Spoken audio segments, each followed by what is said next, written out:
أعوذ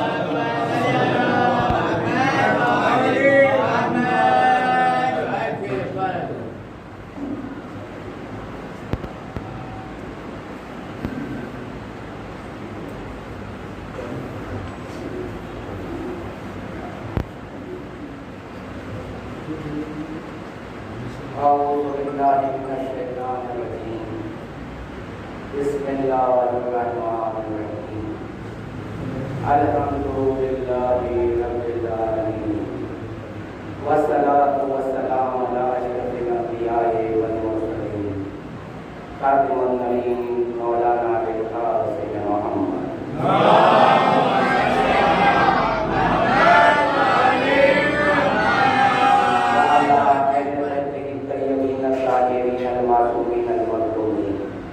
ولعنة الله على أعدائهم أجمعين أما بعد فقد قال الله تبارك وتعالى في كتابه الحكيم بسم الله الرحمن الرحيم قل لا أسألكم عليه أجرا إلا المودة في القربى صلوات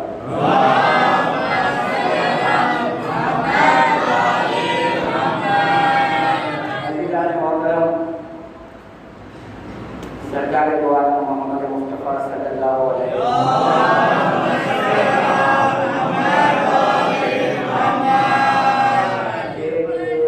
ارشاد سے ایک روایت سے گفتگو کا آغاز کرنے جا رہا ہوں۔ ایک وقت یہ ہوا کہ رسول اللہ کی بس میں بہت سے لوگ بیٹھے تھے، اصحاب رسول تھے۔ رسول اللہ نے کہا کہ دیکھو تم لوگ دنیا میں کبھی کبھی جنت کے باغات کی سیر کر لیا کرو۔ تو اصحاب رسول پریشان ہوئے، بولے یا رسول اللہ جنت تو مرنے کے بعد ملنے والی ہے، یہ دنیا میں جنت کے باغات کہاں ہوتے ہیں؟ تو رسول اللہ نے کہا کہ جہاں میرے اہل بیت کا ذکر ہوگا وہ جنت کے باغات ہوگا۔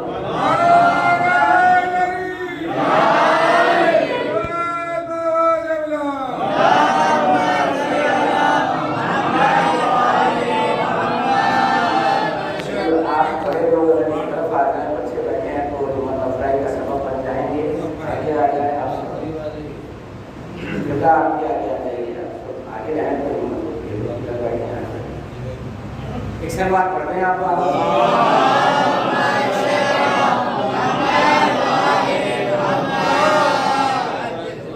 یہ تو میں نے روایت سنا دی، لیکن سوال یہ ہے کہ جب رسول نے کہا کہ یہ جنت کے باغات ہیں تو یہ لفظ جنت کیوں استعمال کیا رسول نے؟ اس سے ایک بات کا جو ہمارا اعتقاد ہے، عقیدہ ہے، وہ ثابت ہو گیا کہ خاتون جنت مجلسوں میں آتی ہیں۔ رسول بتا رہے ہیں میری بیٹی جہاں آ جائے وہ جنت کا باغ ہے۔ اور ایک مرتبہ یہ بھی کہا رسول اللہ نے، یہ وہ روایت ہے تو شیعہ سنی دونوں کتابوں میں ہے، آپ نے کہا اپنے غم کا اظہار کیا، کہا کہ جب میں آل ابراہیم کے فضائل بیان کرتا ہوں تو یہ لوگ خوش ہوتے ہیں، لیکن جب میں میری آل کے فضائل بیان کرتا ہوں تو ان کے چہرے بگڑ جاتے ہیں۔ یہ کہہ کے بتا دیا رسول اللہ نے کہ امت میں دو قسم کے لوگ ہیں، ایک وہ جو آل نبی کے ذکر سے بگڑیں گے، ایک وہ ہے جو خوش ہوں گے۔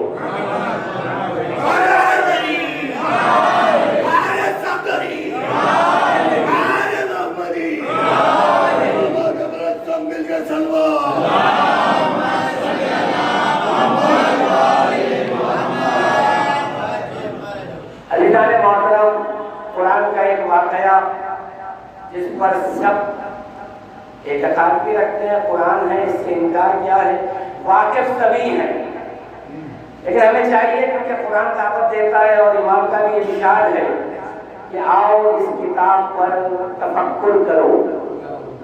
بھئی واقعہ آپ نے ابلیس کا کئی بار سنا، جب اللہ نے یہ کہا ملائکہ سے کہ تم سب مل کر اسے سجدہ کرو آدم کو، تو ابلیس نے انکار کیا۔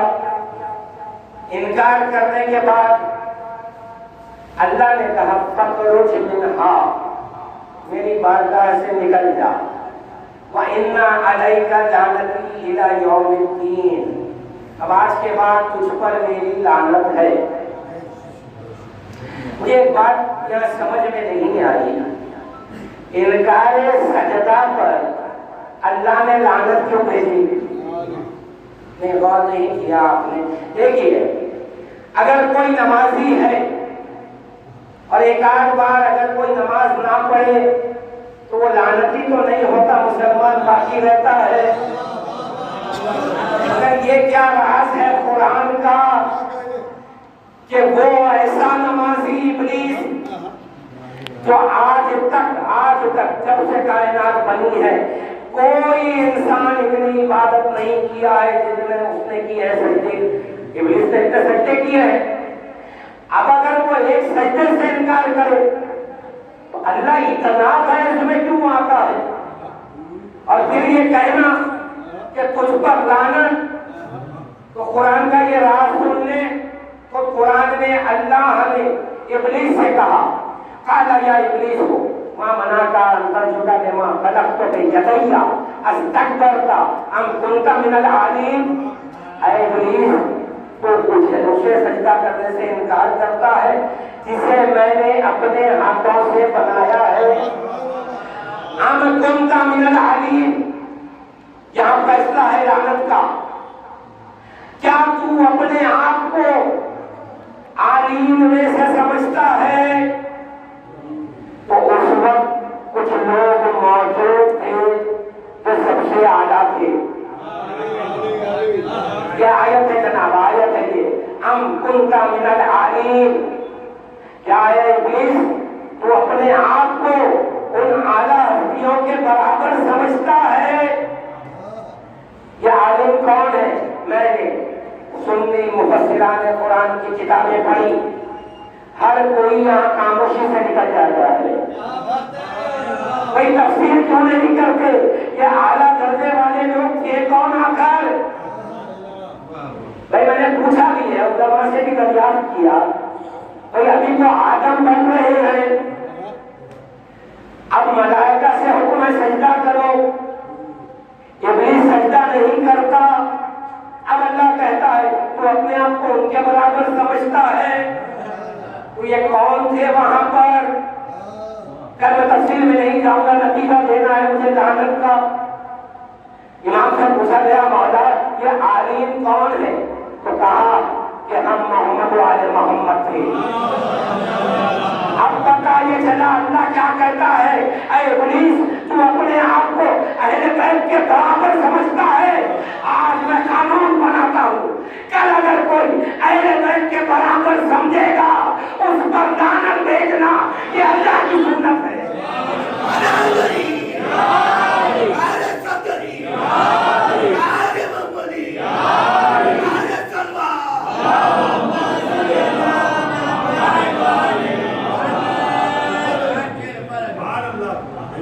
اچھا یہاں ایک وعدہ کیا اس نے، وعدہ یہ کیا، اے اللہ میں نے اتنی نمازیں پڑھی ہیں، تیری عبادت کی ہے، مجھے مہلت دے دے۔ اللہ ہر ایک کو مہلت دیتا ہے، اہل بیت کے دشمنوں کے لیے بھی ابھی یہ زندگی مہلت ہے، وارث آنے والا ہے۔ اللہ نے ابلیس سے کہا کہ ٹھیک ہے تو نے عبادت کی ہے، میں مہلت دیتا ہوں۔ اس نے ایک وعدہ کیا، اس نے کہا اللہ تو نے مجھے مہلت دے دی، اب میں انہیں بھٹکاؤں گا جو صراط مستقیم پر ہوں گے۔ حضور ایمانداری سے جواب دینا سمجھ میں آئے تو مجھے یہ بتائیں کہ جب اللہ نے یہ کہا کہ میں مہلت دیتا ہوں تو ابلیس نے یہ کہا کہ میں انہیں بھٹکاؤں گا جو صراط مستقیم پر ہوں گے۔ اب میں نے پوری امت محمدی کو دیکھا، شیعہ سنی سب کو دیکھ رہا ہوں، آخر وہ کون سا عمل ہے جس سے ابلیس تمہیں ہٹا رہا ہے؟ بھائی صراط مستقیم پر جو ہیں انہیں بھٹکاؤں گا کہہ رہا ہے نا وہ۔ اب میں یہ دیکھتا ہوں کہ جو لوگ نماز پابندی سے پڑھتے ہیں وہ بھی، اور جو نہیں پڑھتے وہ بھی اپنے بچوں سے کہتے ہیں نماز پڑھو، تو پتہ یہ چلا نماز وہ عمل نہیں ہے جو صراط مستقیم ہے۔ اگر یہ ہوتا تو ابلیس اس سے رکاتا۔ میں وہ عمل ڈھونڈ رہا ہوں کہ ابلیس کا وعدہ پورا کہاں ہو رہا ہے۔ اللہ نے مہلت دی ہے، اب ہم دنیا میں دیکھیں گے وہ کون سا عمل ہے جس سے ابلیس رکائے گا۔ جہاں عمل سے رکایا سمجھ میں آ جائے گا کہ یہی صراط مستقیم ہے۔ میں نے دیکھا رمضان کا مہینہ آ گیا، یقیناً ہم کو بھی احترام کرنا چاہیے، کرتے بھی ہیں، روزے بھی رکھنا چاہیے، رکھتے بھی ہیں۔ سوال یہ ہے کہ جو روزہ رکھتے ہیں وہ بھی، جو نہیں رکھتے وہ بھی اپنے بچوں سے کہتے ہیں روزہ رکھو۔ پتہ یہ چلا روزہ بھی وہ عمل نہیں جو صراط مستقیم کو ثابت کرتے۔ جب میں نے تمام اعمال، تمام واجبات دیکھے اور پوری امت کو دیکھا، امت میں کوئی عالم، کوئی بزرگ، کوئی جوان ان اعمال سے روکتا نہیں، مطلب ابلیس یہاں کار فرما نہیں ہے۔ اب جب پوری دنیا کو دیکھا، عالم اسلام کو دیکھا تو روکا گیا، تو یا ماتم سے روکا گیا یا علی ولی اللہ۔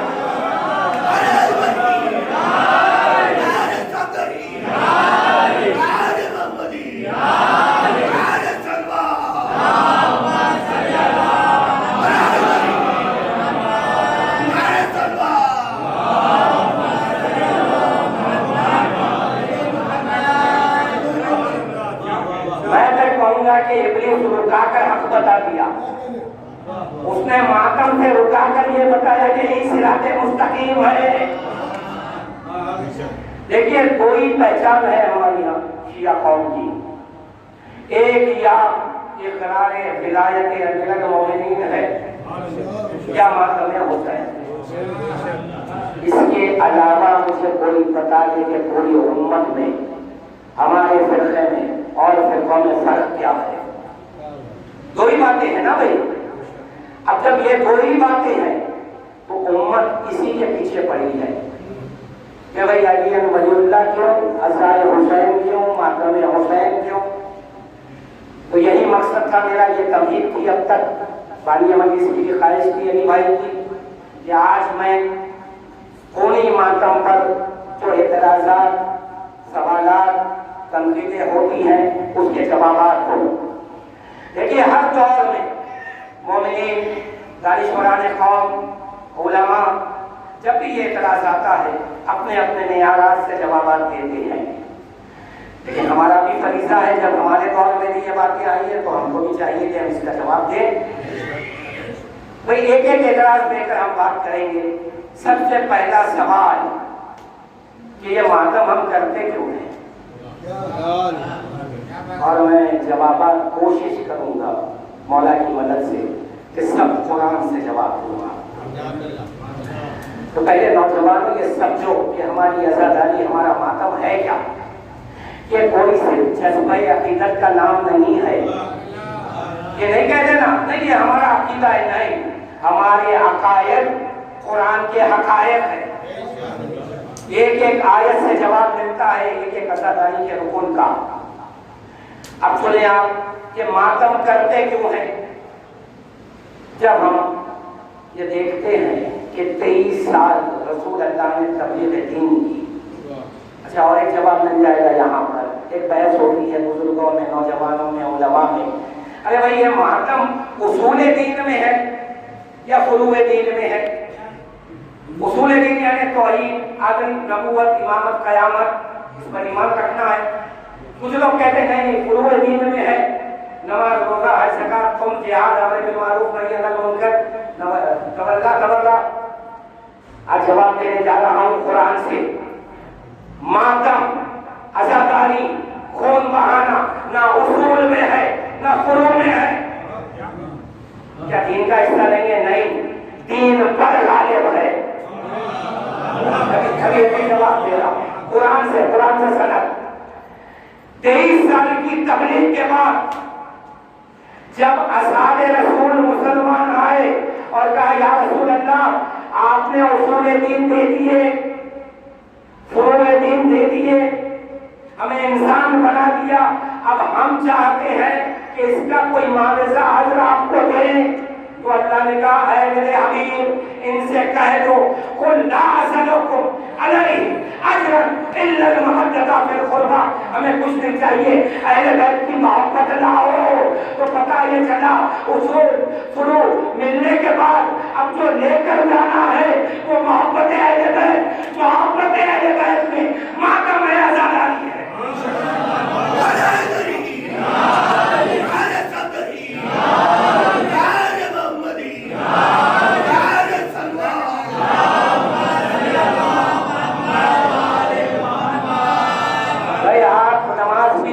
پڑھ رہے ہیں، روزے بھی رکھ چکے، حج بھی کر لیا، احکام شریعہ کے پابند بھی ہیں، حرام سے اجتناب بھی کرتے ہیں، گناہوں سے دامن بھی بچاتے ہیں، یہ سب آپ کر لیں گے، لیکن اگر عزاداری نہیں ہے تو اس کی کوئی قیمت نہیں ہے۔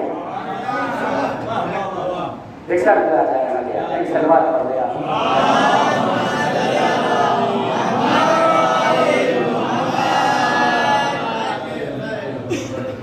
ایک سلوات اور معرفت۔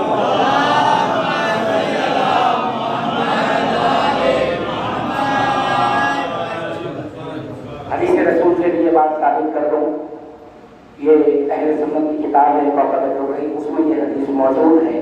سرکار فرماتے ہیں کل شیء فی اساسا اساس الدین قبہ اہل بیت، ہر شے کی ایک بنیاد ہے۔ اس کا مطلب پہلے سمجھ لیں، ہر شے کی ایک بنیاد ہے، اس کا مطلب یہ ہے کہ اگر بنیاد نہ ہو تو شے منہدم ہو جائے گی۔ اس کے بعد کہتے ہیں اساس الدین قبہ اہل بیت، دین کی بنیاد میرے اہل بیت کی محبت ہے۔ تو پتہ یہ چلا دین میں نماز ہے، روزہ ہے، حج ہے، سب کچھ ہے، اس کی بنیاد میں مجلس حسین ہے، ماتم ہے، عزاداری ہے۔ اگر یہ نہ ہو تو دین گر جائے گا۔ آئیے جوابات کا آغاز تقاضا تھا اس مجلس میں، تھوڑا وقت لوں گا آپ کا، اور نوجوانوں کو چاہیے کہ یہ جوابات محفوظ رکھیں، سن لیں، یاد رکھیں۔ تو ماتم ہم کرتے ہیں اجر رسالت میں۔ اللہ نے جب اہل بیت کی محبت مانگی ہے، اور میں نے جب قرآن کو دیکھا غور سے تو ایک بات اور سمجھ میں آئی حضور، اور جو کہنے جا رہا ہوں ذمہ دار ہوں، قرآن یہاں ہوگا منگا لینا، پڑھا کر بتا دوں گا، میں نتیجہ دینے جا رہا ہوں، لیکن میرے اس نتیجے پر یہ فیصلہ نوجوانوں نہیں کرنا کہ نماز کی اہمیت نہیں ہے۔ ہم نماز یقیناً پڑھیں گے کیونکہ علی نے پڑھی ہے، حسین نے پڑھی ہے، لیکن میں اہمیت کس کی ہے اللہ کی بارگاہ میں یہ بتانے جا رہا ہوں۔ پوری قرآن میں اللہ نے جنت کا وعدہ نہ نماز پہ کیا، نہ روزے پہ کیا ہے، نہ حج پہ کیا ہے، نہ احکام شریعہ پہ۔ پوری ذمہ داری سے جملہ کہتا ہوں، جنت کا وعدہ صرف عزاداری حسین پر کیا۔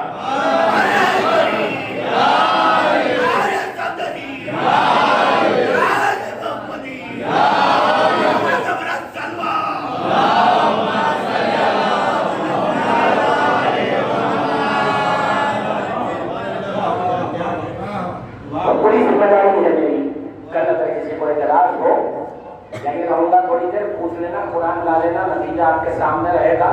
مفتی صاحب بیٹھے ہیں، تائید کریں گے، بہت بڑے عالم ہے یہ ماشاءاللہ، مجھے خوشی ہو رہی ہے وہ بس میں ہے۔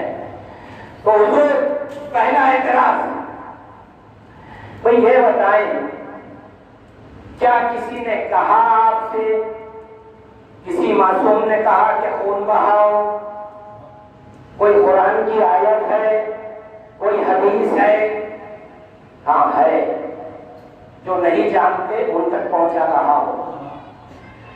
کتاب کا نام نہج البلاغہ، خطبہ نشان 119، مولا کائنات جنگ صفین میں جب کچھ لوگ مارے گئے، 119واں خطبہ ہے، تو اب جو رہ گئے تھے لوگ ان کو بٹھا کر مولا نے ایک خطبہ دیا۔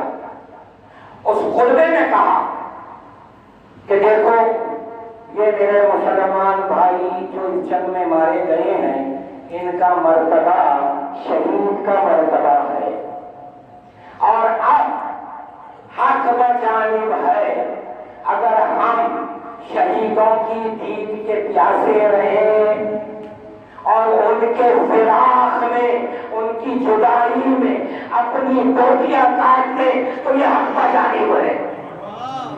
نہج البلاغہ میں مولا نے جو کہا عام شہید کے لیے کہا، تو معلوم یہ ہو گیا کہ شہید کے غم میں خون بہانے کی اجازت مل گئی۔ اب ہم جو غم مناتے ہیں عام شہید کے لیے نہیں، قرآن نے جسے ذل عظیم کہا ہے اس حسین کے لیے مناتے ہیں۔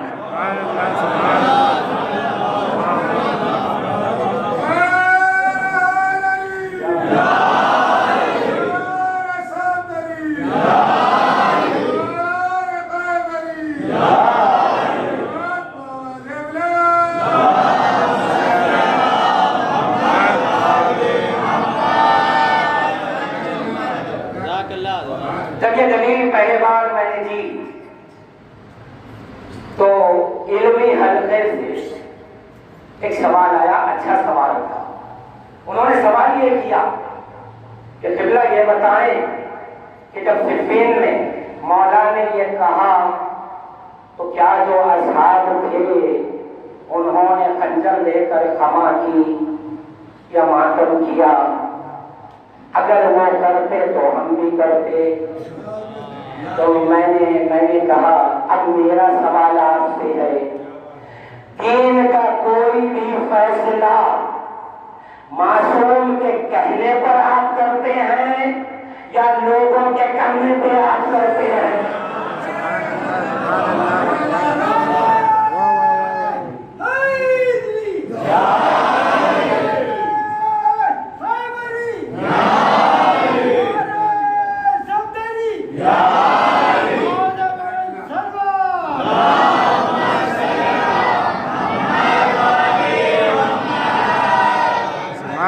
سبحان اللہ۔ میں نے کہا جناب آپ تمام طالب علم ہیں، شیعہ ہیں، مومن ہیں، اور آپ مجھ سے یہ پوچھ رہے ہیں کہ صفین کے جو ساتھی تھے مولا کے انہوں نے کیا یا نہیں کیا؟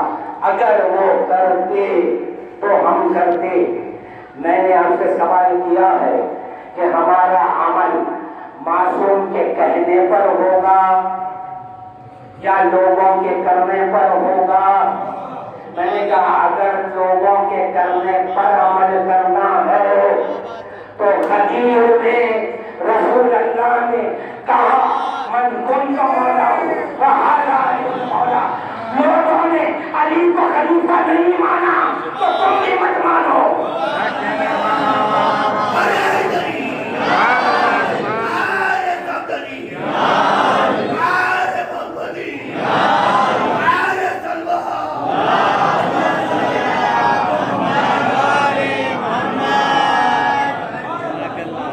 سبحان اللہ سبحان اللہ۔ دوسرا سوال آیا، کہنے لگے اچھا ٹھیک ہے چلیے ماتم اگر جائز ہے، خون بہانا جائز ہے، اب لاجواب ہو گئے نا بھائی۔ تو ایک اعتراض جو بڑے حلقے سے چلا ہے وہ یہ چلا کہ بھائی دیکھیں آپ کم از کم جلوسوں میں جب آپ نکلے ہیں تو جلوسوں میں ماتم نہ کریں۔ ہاں بھائی رضا خانے نے اندر کر دی آپ، اچھا کیوں بھائی ایسا کیوں؟ جبکہ ماتم تو ہم یہ چاہتے ہیں کہ روڈوں پر ہو، کیوں؟ اس کا راز میں آپ کو بتاتا ہوں، ابھی راز بتاتا ہوں۔ تبلیغ ولایت علی کا حکم دیا گیا آپ کو، لیکن تبلیغ آپ گھروں پہ جا کے نہیں کر سکتے۔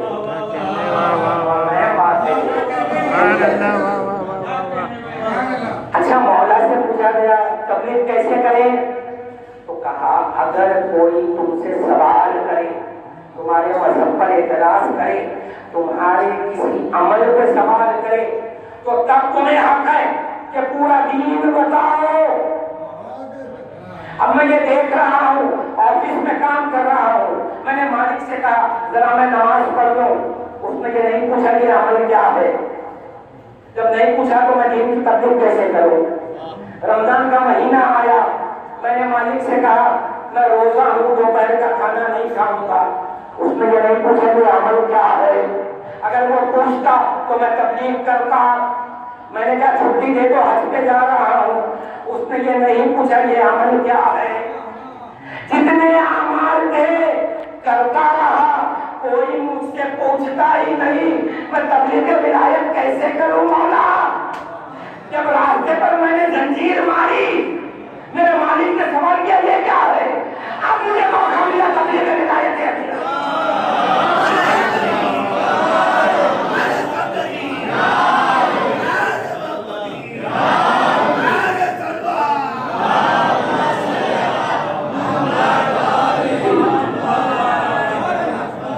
یہ ماتم صرف محبت کا اظہار نہیں ہے.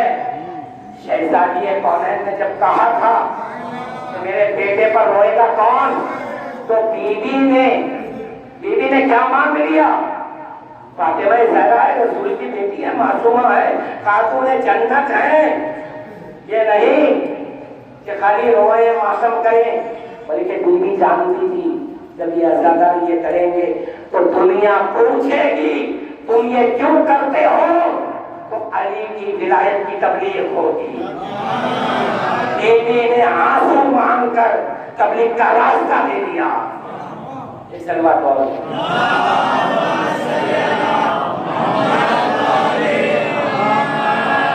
اچھا بھائی, راستوں پر ہم خون بہاتے ہیں تو اس میں تکلیف کیا ہے, کسے تکلیف پہنچ رہی ہے. کہنے کی بات ایسی ہے, دیکھیے شریعت کے بھی کچھ حدود ہیں, شریعت کے باہر نہیں جانا چاہیے. ہاں تو بھائی اس میں ہم شریعت کے باہر کب گئے.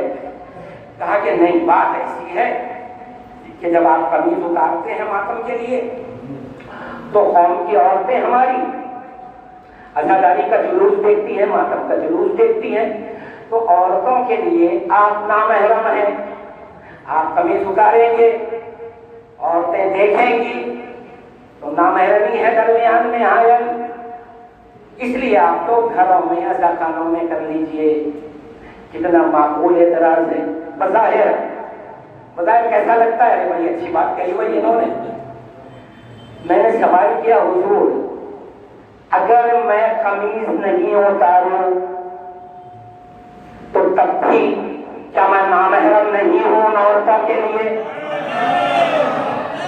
ارے بھائی یہ تو آپ کہہ رہے ہیں کہ قمیض مت اتارو. میں یہ پوچھ رہا ہوں کہ قوم قمیض پہن کر جا رہی ہے, ماتم نہیں کر رہی ہے, عورتیں اگر جلوس دیکھ رہی ہیں تو کیا تب بھی نامحرم ہی نہیں ہے.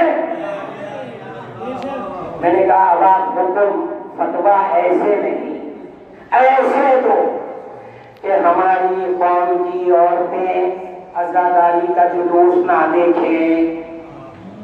میں نے کہا جس دن آپ یہ دیں گے, جس دن آپ یہ فتویٰ دیں گے, ہم پھر ایک سوال کریں گے, نہیں ایک نصیحت کریں گے. قبلہ آپ نے عورتوں کو روک دیا, عزا کا جلوس نہیں دیکھنا, کیوں کہ نامحرم مجمع ہے.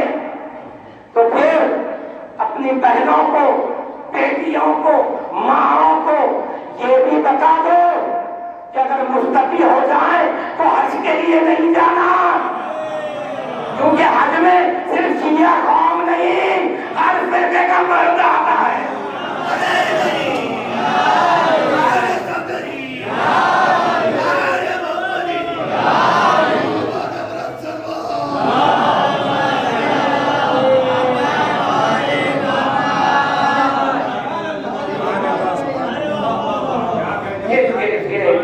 اچھی بات کہیں گے وہ لوگ, وہ یہ کہیں گے نہیں مسئلہ یہ ہے کہ حج ہے واجب, اور آپ پوچھ لیں 1400 سال کے تمام علماء سب نے یہ کہا عزاداری ماتم مستحب ہے, واجب نہیں ہے. اچھا ٹھیک ہے, ہم منظور کرتے ہیں اسے. ہم اسے قبول کرتے ہیں، لیکن جناب اسلام میں کچھ مستحبات ایسی ہیں کہ اتنے طاقتور ہیں، اتنے قوی ہیں کہ جن پر واجبات ٹکے ہوئے ہیں۔ وہ کہیں گے نہیں حضور یہ آپ کا جذبہ عقیدت ہے، کوئی پہلے مثال تو دے دو۔ اگر آپ مثال دیں گے تو بات سمجھ میں آئے گی، مثال نہیں بلکہ اسلام سے شریعت سے کوئی دلیل دینی ہوگی۔ لیجیے اتنا آسان کر دیتا ہوں مسئلے کو، بہت آسان۔ جتنے یہاں بیٹھے ہیں سب جانتے ہیں 73 فرقوں میں پوری امت اس حدیث کو مانتی ہے کہ سلام میں پہل کرنا واجب نہیں ہے، مستحب ہے۔ سلام میں پہل کرنا مستحب ہے، لیکن جواب سلام سب کہیں گے واجب ہے۔ اب صبح میں نے ارادہ کر لیا کہ آج مستحب نہیں واجب کروں گا۔ کون سا واجب؟ جواب سلام۔ صبح سے شام ہو گئی جناب، کسی نے مجھے سلام نہیں کیا، تو یہ واجب عمل میں ارادہ رکھ کر بھی کر نہیں سکتا، تو معلوم یہ ہوا یہ واجب ہو کر مستحب کا محتاج ہے۔ تو عزاداری مستحب صحیح، نماز واجب عزاداری کی محتاج ہے، روزہ واجب عزاداری کا محتاج ہے، حج واجب عزائے حسین کا محتاج ہے۔ یہی سلوات ہے۔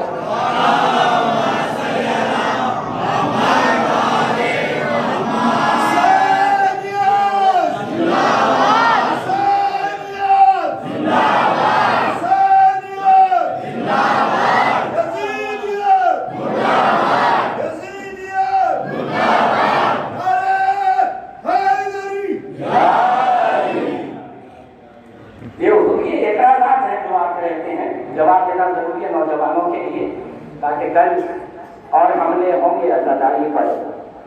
دشمن تو بس دشمن کی نظر میں، چاہے وہ مسلمان ہو یا غیر مسلم ہو، اس کی نظر میں ایک ہی مذہب حق نظر آیا ہے، وہ ہے شیعہ فرقہ، اور اس میں بھی کچھ حق ہے تو وہ عزاداری ہے اس میں۔ تو حضور اب یہاں پر جواب تو مل گیا، آپ کو اطمینان تو ہوا۔ اب ایک اعتراض آتا ہے، بھئی اب راستے کا ہو گیا، یہ بھی سمجھ میں آ گیا، عورتیں جلوس بھی دیکھ سکتی ہیں، آپ قمیض بھی اتار سکتے ہیں، اب یہ سب جوابات مل گئے۔ کہا نہیں یہ باتیں آپ کی سب صحیح ہیں، لیکن قرآن میں ایک آیت ہے سورہ بقرہ میں، اب اس کا کیا کریں جناب؟ ہم نے پوچھا وہ کیا اعتراض ہے بھائی؟ بولے آیت کہہ رہی ہے، اللہ کہتا ہے اپنے جسم میں تغیر پیدا نہ کرو، یہ شیطانی عمل ہے۔ اللہ اکبر۔ اب آیت آ گئی جناب، اب روایتوں کے بات نہیں ہوگی، عقلی دلائل کام نہیں آئیں گے۔ انہوں نے کہا آیت موجود ہے، اپنے جسم میں اللہ کہتا ہے انسان کو تغیر، چینجز، تبدیلی مت لاؤ، اور اگر لاؤ گے یہ شیطانی عمل ہے۔ اب آپ کمان لگاتے ہیں، زنجیر مارتے ہیں، بلیڈ لگاتے ہیں تو تبدیلی آتی ہے۔ اچھا اگر یہ آیت کا مطلب یہی ہے کہ تغیر نہ لاؤ کا مطلب یہ ہے کہ ضرب نہ لگاؤ، تو میں ہاتھ جوڑ کے عرض کروں کہ یہ قرآن سے فیصلہ تو لے لیا آپ نے، اب آپ کے گھر بچہ اگر ہو تو ختنہ نہیں کرانا، کیونکہ سب سے پہلا تغیر تو اسلام کہنا ہے، لے کراؤ۔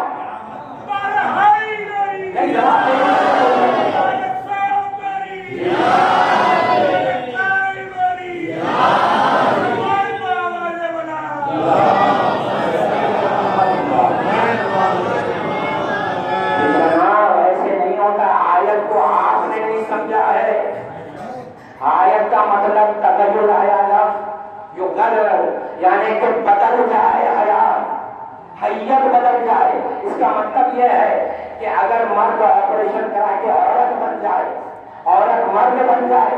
اللہ یہ کہتا ہے یہ شیطانی عمل ہے. آیتوں میں مفہوم کچھ اور رہتا ہے, پیغام کچھ اور رہتا ہے. کوشش یہ ہے دشمن کی کہ کہیں سے حضرت علی حسین کو روک دے.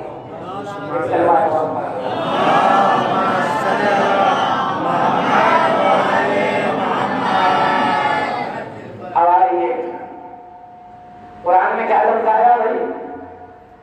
ہلاکت. آیت کہتی ہے کہ اپنی جان خود سے ہلاکت میں ڈالنا خودکشی ہے اور یہ حرام ہے. یہ دوسری آیت پیش کی گئی. دیکھیے جو قرآن ہے, اللہ کا کلام ہے, اللہ یہ کہتا ہے کہ اگر کوئی اپنی جان ہلاکت میں ڈالتا ہے تو یہ حرام ہے. اپنے سے عمدن اپنے آپ کو ہلاک کر لینا خودکشی. بہت اچھی بات ہے. تو آپ کا مطلب کیا ہے؟ مطلب یہ کہ آپ لوگ ماتم کریں گے تو آیت کے خلاف عمل ہے. آپ بظاہر بات تو صحیح نظر آتی ہے, لیکن جب میں ایسے سوالات کرتا ہوں تو دیکھتا ہوں مومنین سناٹے میں آ جاتے ہیں. ارے گھبراتے کیوں ہو؟ اعتراض اگر حسین پر آئے جواب اللہ دینے والا ہے. آپ کیوں سوچتے ہیں؟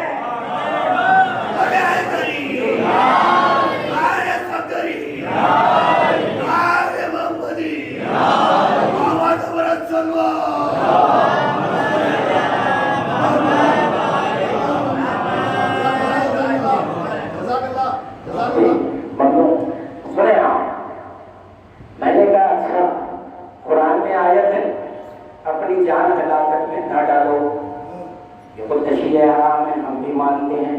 میں نے کہا پوری دنیا میں 1400 سال میں ایران, عراق, امریکہ, انڈیا, پاکستان, جہاں جہاں شیعہ حضرات ماتم کرتے ہیں, مجھے ایک ماتمدار لا کے بتانا ہے کہ جو اس نیت سے تلوار مارا ہے کہ وہ ہلاک ہو جائے. اگر ہلاک ہونے کی اس کی نیت ہو تو اسے معلوم ہے تلوار گلے پہ رکھ کے کھینچے گا مر جائے گا. وہ پیٹھ پر مارتا ہے, سر پہ مارتا ہے. کیوں؟ نیت ہلاکت نہیں ہے, نذرانہ ہے. نہیں لیکن اسی لفظ کے ساتھ کیونکہ قرآن سے آئے ہیں نا, قرآن سے جواب دیتا ہوں.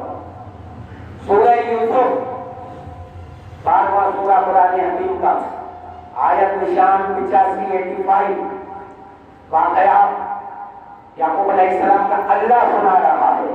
اللہ یہ کہتا ہے کہ یعقوب کے 12 بیٹے, اس میں سے ایک بیٹا یوسف جو پھر پیغمبر ہے, اور 10 بیٹے وہ تھے جو کفر پر تھے. بہت اہم نتیجہ قرآن سے ہلاک ہونے کا دے رہا ہوں. 10 بیٹوں نے کیا کیا؟ یوسف کو کنویں میں دھکیل دیا اور آ کر باپ سے یعقوب علیہ السلام سے کہا کہ بابا یوسف کو بھیڑیا کھا گیا. جب یہ خبر ملی یعقوب روتے رہے, بیٹے کو یاد کرتے رہے, اتنا گریہ کیا کہ آنکھوں کی بینائی چلی گئی. جبکہ اللہ یعقوب سے کہتا ہے کہ اے یعقوب گھبرانا نہیں, ہم یوسف کو پھر سے ملائیں گے, سلامتی کے ساتھ ملائیں گے.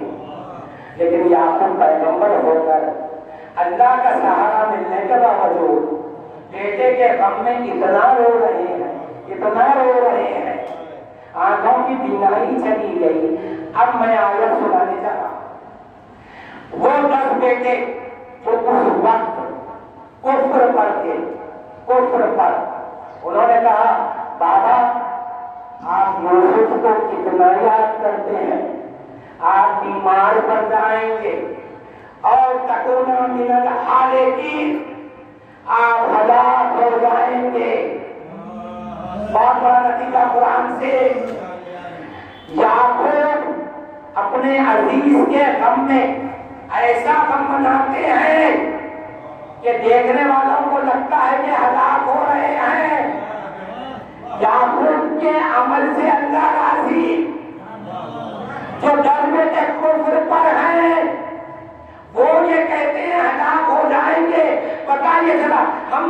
بیان کرتے ہیں تو سنت نبوی ہے.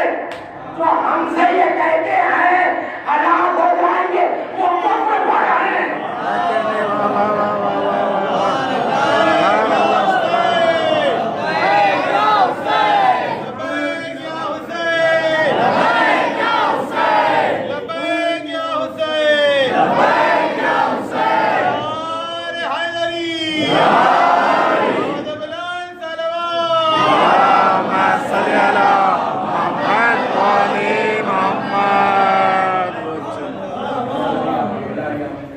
یعنی کہ جو یہ کہتے ہیں اپنی جان آپ لوگ ہلاکت میں ڈال رہے ہیں ازروع قرآن وہ کفر کی زبان ہے.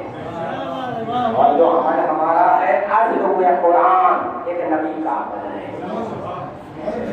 حضور یہاں تک تو باتیں ہو گئی لیکن ایک عمل ہمارے پاس ماتم میں جو غیروں کا دل ہلا دیتا ہے وہ عمل یہ ہے کہ ہم ہمارے کمسن بچوں کو لاتے ہیں. جیسے 2 سفر کو آپ نے دیکھا کہ ہمارا جذبہ عقیدت ہے محبت ہے حسین سے علی اصغر سے کہ ہم لاتے ہیں اور وہ بچے کو کھما لگا دیتے ہیں. اب ہمارے چند بزرگوں نے کہا دیکھیں آپ کا ماتم آپ کو مبارک آپ کر لیجیے لیکن اب یہ چھوٹا بچہ ہے لوگ دیکھیں گے تو کیا سمجھیں گے. اور آپ جو ہے ماتم کی معرفت رکھتے ہیں یہ بچہ جب بڑا ہو جائے خود سمجھ کے اگر ماتم کرے تو بہتر ہے. آپ زبردستی کیوں کروا رہے ہیں؟ بظاہر اعتراض معقول ہے. جواب سنیں اب آپ قرآن سے. سورہ مریم میں حروف مقطعات آئی ہیں کاف یا ہے میم صاد. کتاب کا نام دے رہا ہوں روح الحیات. چھٹے امام سے سوال ہوا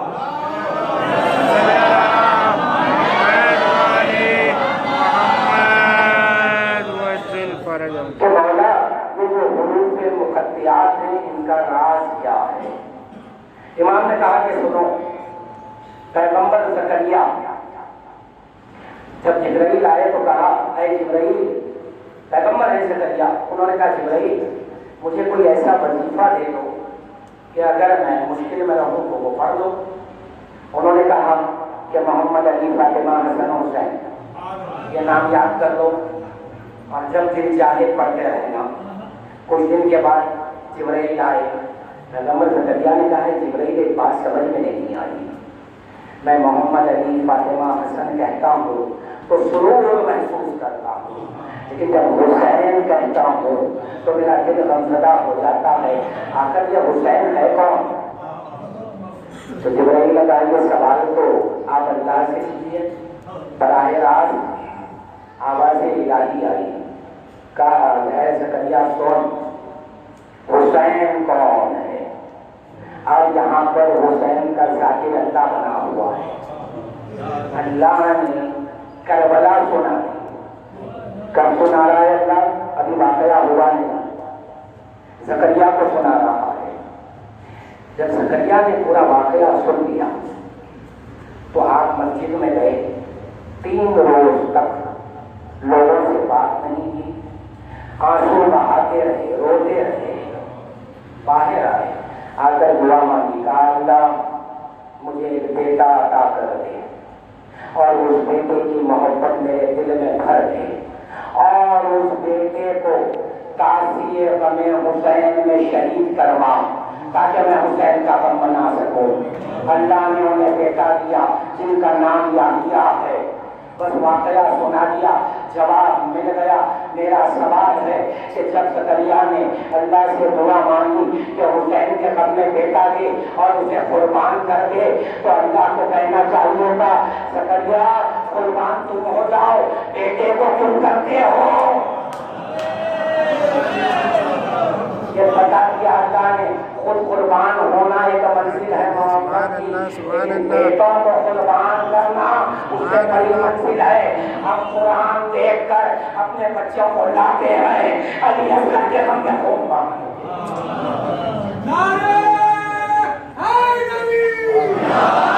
کیا بات ہے کہ کربلا کے واقعات جب آپ پڑھتے ہیں سنتے ہیں میں نے یہ دیکھا ہے ایک نام جب آتا ہے نہ جانے کیوں ہر بندہ مومن طرف جاتا ہے، وہ نام ہے سکینہ بیوی کا۔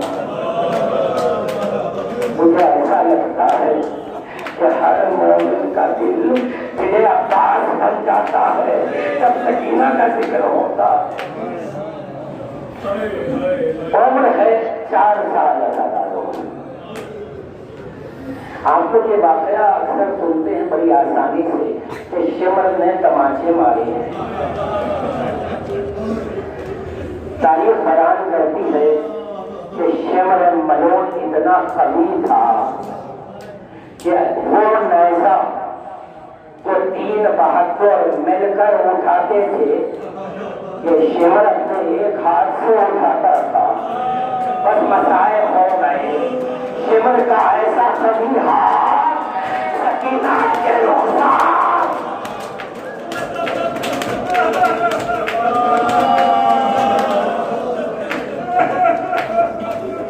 اللہ اکبر اللہ اکبر۔ اسی لیے تو حضرت امام کہتے ہیں سلام ہو میری دادی سکینہ پر، ان کے رخساروں کا رنگ کربلا سے شام تک بدلتا رہا۔ اگر شان برونا تاریخ ہے ایک روایت بیان کرتی ہے کہ جب سکینہ یہ مظلومہ ادھر قیام چل رہے تھے، لشکر یزید میں خوشیاں منائی جا رہی تھی، سکینہ دوڑی میدان کی طرف آئی اور آواز دیتی تھی، بابا تم کہاں ہو، بابا تم کہاں ہو۔ ایسے میں ایک ظالم گھوڑے پر سوار اور سکینہ کے پیچھے آنے لگا۔ سکینہ نے جیسے اس ظالم کو دیکھا دوڑنے لگی، حسین کے لاشے کے قریب آئی، بات سے نپٹ گئی۔ یہ ظالم نے کیا کیا؟ گھوڑے سے اتر کر آیا، یہ جملہ سن لے، سکینہ کو کیسے ہٹایا؟ بالوں کو نہیں پکڑا، بالوں کو نہیں پکڑا۔ اللہ اکبر مولا مجھے قوت دے، سنے اللہ کرو۔ وہ ظالم نے دونوں ہاتھ بڑھائے، سکینہ کے بال پکڑے، قوت سے اٹھایا، لے کر ایک جھٹکا لیا اس نے۔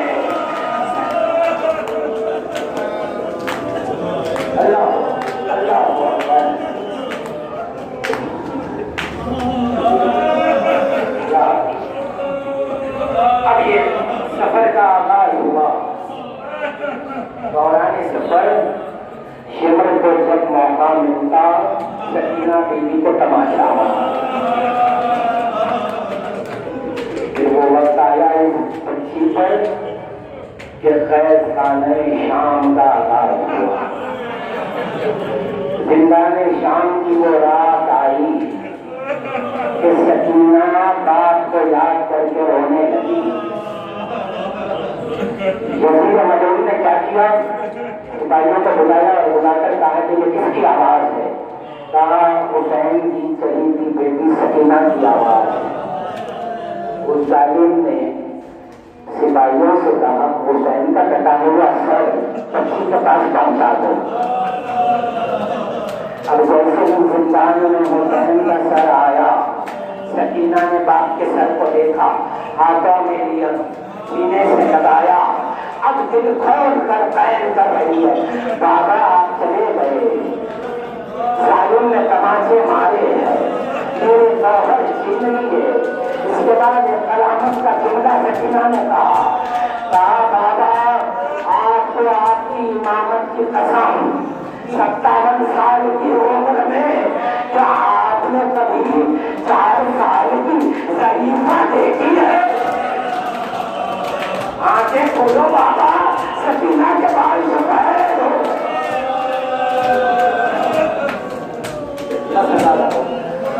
سہمت تمام ایک جملہ آپ سن لیں۔ سکینہ بیوی دنیا سے گزر گئی، سید سجاد